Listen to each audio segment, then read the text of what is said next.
Hello friends, I sure miss reading to you guys, so I decided to make a little video of me reading my favorite Easter book. It's called The Country Bunny and the Little Gold Shoes. When I was your age, I loved this story, and I loved being able to think about making my own stories and drawing my own pictures. And that's something I did for a long time when I was a kid. And when you're bored at home, it's a really great thing to do. So we decided to do it here at our house too. So I took some of the art that's in the book and I made my own art. So you're gonna see those pictures and some of our little creations as we read the story. Okay, here we go.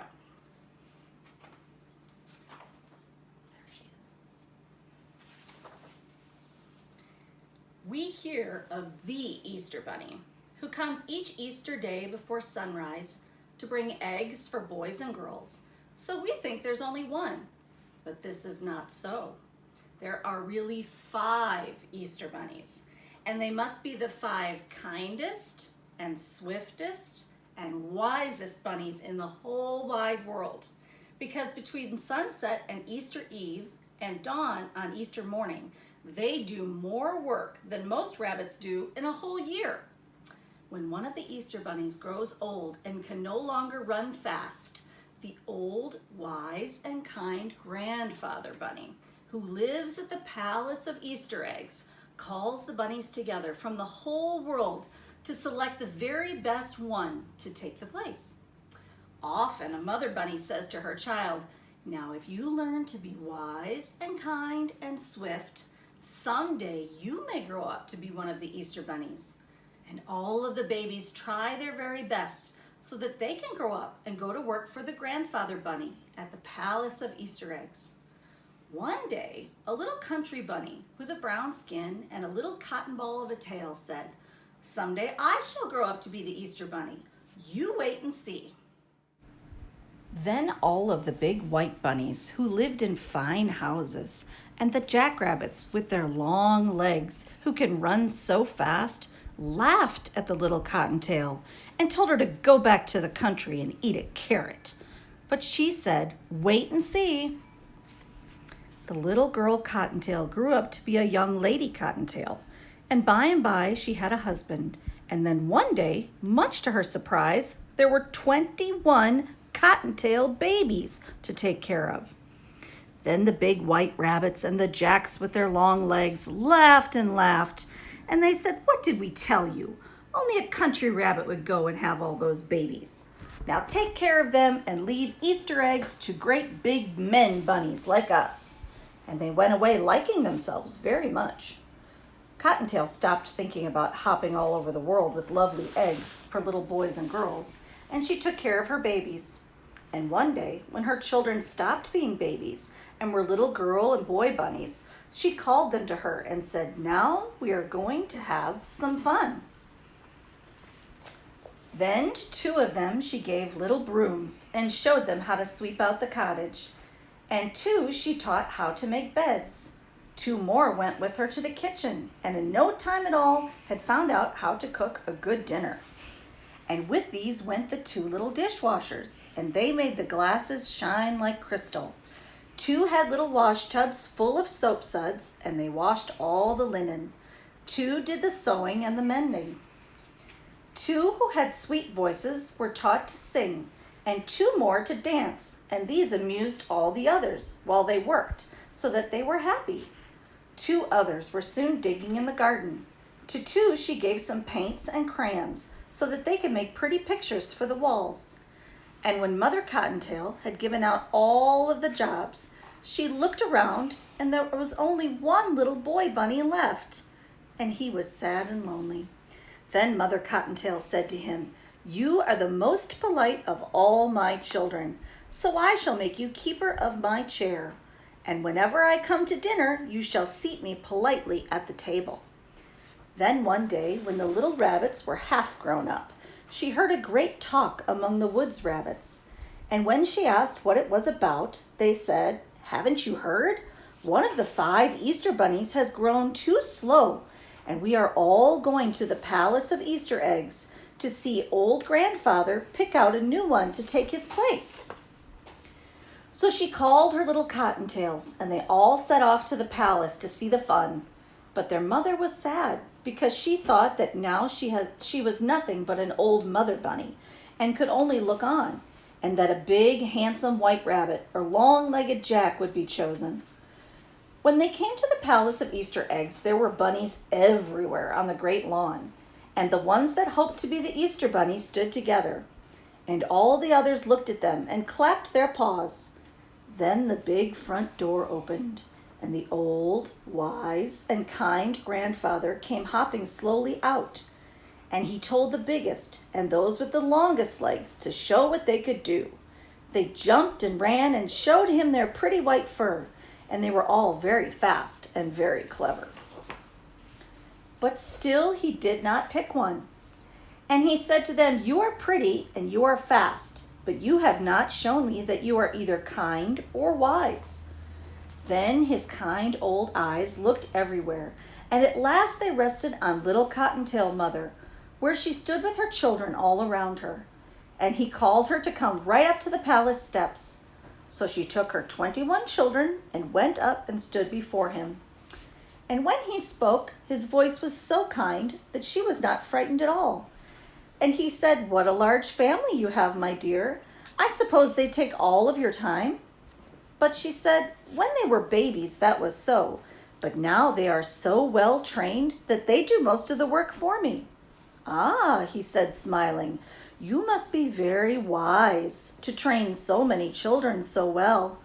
But tell me, do they always look so happy?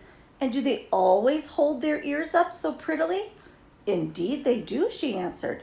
"We never have a tear or a cross word in our little country cottage. And if I do say it myself, they do carry their ears better than most bunnies." "Then," he said, patting the nearest bunny on the head, "you must be very kind indeed to have such a happy home. It is too bad that you have had no time to run and grow swift, as I might then have made you my 5th Easter bunny." At that, Mother Cottontail started to laugh. Then she whispered to the little bunnies, and every rabbit on the lawn looked to see what would happen, and the old grandfather leaned forward to watch. Suddenly, all of her 21 children raced away, and Cottontail dashed after them, and in no time at all she had them all back again in front of the palace. Then the old, kind, wise grandfather bunny said, "I see that you are swift also. It's too bad that you cannot go to carry my eggs, because you will have to stay home to take care of your children." Mother Cottontail nodded her head to the little ones, and they all formed a line and bowed low to the grandfather. Then she stepped in front of them, and she said, "They will take better care of the house than I." Then she called them up 2 by 2, and as she put her hands on the heads of each pair, she said, "These are my sweepers. They keep the cottage as clean as your hand. These make the beds without a wrinkle. These cook my dinner, and these wash the dishes. These tend the garden. These wash and dry all the clothes. These do the mending. These sing, and these dance to keep us happy while we work. These are learning to paint pretty pictures for our walls. And this littlest one of all always pulls out my chair for me when I sit to table. So you see, I can leave them to take care of the house until I come home." Then the old, kind, wise grandfather said, "You have proved yourself to be not only wise and kind and swift, but also very clever. Come to the palace tomorrow afternoon, for that is Easter Eve, and you shall be my 5th Easter bunny." The next evening, Cottontail knocked on the big front door and was admitted to the palace. There she stood in her funny country clothes, but none of the other 4 Easter bunnies laughed, for they were kind and wise and knew better. They showed her all over the palace, from room to room, all piled high with eggs of gold and silver, and eggs that glittered like snow, chocolate eggs, marshmallow eggs, eggs for rich children and eggs for poor children, for children who were sick and children who were well, all over the world. Then, as soon as it was dark enough for the children to be asleep all over the world, the old, wise, kind grandfather gave the word, and the 5 bunnies set to work as fast as they could. First one, then another would take up a large egg or a pretty little basket, and in a single hop would be out of the palace and away out of sight. Then in a moment he would be back again, and before you could say Jack Robinson, he would have whisked away again. Slowly the night wore away, and the bunnies began to look tired as they kept returning for more and more eggs. And in the palace the glittering piles grew smaller and smaller. Poor little Cottontail was very tired, for this was the first time she had ever gone so far or so fast in her life, and she was beginning to hope that she could soon take the little basket that was set aside for her own children and go hopping home, when old, wise, kind grandfather called her to him. When she went close, she saw that he was holding in his hand the loveliest egg she had ever seen. It glittered like a diamond. "Peek through and see what you shall see," he said. So she peeked through the little hole in one end, and she saw a beautiful scene with a sleigh and a lake with people skating on the ice. And he said, "Because you have such a loving heart for children, I'm going to give you the best, but the hardest trip of all. Far off, over 2 rivers and 3 mountains, there is a great mountain peak. And in a little cottage on that little peak is a little boy who's been sick for a whole year. He has been so brave that never once has he cried or complained. The mountain is so high that there is an ice cap at the top, and it will be hard to climb. But if you get there, you will give more happiness than any other Easter bunny." Cottontail picked up the egg very gently and went hopping away on her journey. She crossed the first river and then the second. She went over the first mountain and then another mountain and yet another, until at last she reached the highest mountain of all. She was very tired when at last she got to the bottom of the great peak, and her heart failed her when she saw how high it was and how slippery with ice and snow on top. But holding the egg very carefully, she started hopping up. At last she reached the ice and snow, and now she was almost to the top, and she could see the little cottage all covered with snow where the little boy was sleeping. Then a terrible thing happened. Her foot slipped, and down she came. Downward she flew into snowdrifts. Then she left ice and snow, and rolling and bouncing against the stones, she felt the air getting warmer. Down, down she went, and she crashed through a thicket of budding laurel, rolled across a pasture, and finally struck against the trunk of a great apple tree, and was just getting ready to bloom for Easter. And there she lay, with the egg still safely clutched in her paw, but with a great pain in her leg. She tried to rise again, because she saw a lovely pink light in the sky, and she knew that in a few minutes more it would be day, and the little boy would be sad if she did not get his egg to him. But the pain was so bad she fell down. Then she felt something touch her shoulder, and she looked up, and there, right before her, way off there in that distant land, was old, wise, kind Grandfather Bunny. And he smiled at her, and he said, "You are not only wise and kind and swift, but you are also the bravest of all the bunnies. And I shall make you my very own gold shoe Easter Bunny." And he reached over, and she saw for the first time that he was holding a tiny pair of gold shoes in his hand. And he bent down and put them on her feet. Suddenly, all the pain left her leg, and she stood up and picked up the precious egg. Then, before she knew what was happening, she felt a sudden motion, and she found herself flying in the air. Over the pasture she flew, over the laurel, over the stones, until at last she landed.